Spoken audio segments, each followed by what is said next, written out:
বাংলাদেশে পবিত্র রমজান মাস শুরু হবে কবে তা জানা যাবে সন্ধ্যায়। পবিত্র রমজান মাসের চাঁদ দেখার সংবাদ পর্যালোচনা এবং এই বিষয়ে সিদ্ধান্ত নিতে জাতীয় চাঁদ দেখা কমিটির সভা অনুষ্ঠিত হবে।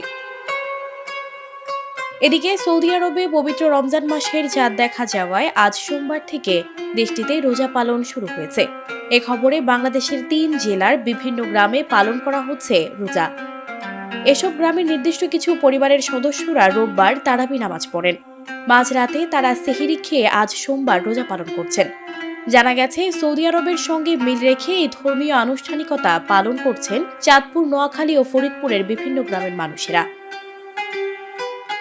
দেশের ৩ জেলার গ্রামগুলোর মধ্যে চাঁদপুরের হাজীগঞ্জ, সাদরা দরবারের আশপাশের গ্রাম, মতবুত্তরের দেওয়ানকান্দি, নোয়াখালী পৌরসভার লক্ষ্মীনারায়ণপুর ও হরিনারায়ণপুর গ্রাম, বেগমগঞ্জ উপজেলার গোপালপুর ইউনিয়নের বসন্তবাগ ও ফাজিলপুর গ্রাম, বোয়ালমারী উপজেলার শেখর ও রূপাপাত ইউনিয়নের কাটাগড়, সহস্রাইল, মাইটকুমড়া, ভুলবাড়িয়া, রাখালতলী, বারাংকুলা, দড়ি, সহস্রাইল এবং আলফাডাঙ্গা উপজেলার ইসাপাশা ও শুকুরহাটা গ্রাম।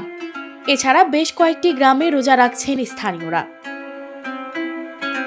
তাদের সঙ্গে কথা বলে জানা গেছে, ১৯২৮ সালে চাঁদপুরে আগাম রোজা রাখা সহ ঈদ উল ফিতর ও ঈদ উল আজহা পালনের নিয়ম চালু করেন সাদরা দরবার শরীফের প্রতিষ্ঠাতা মাওলানা ইসহাক রাদিয়াল্লাহু তাআলা আনহু।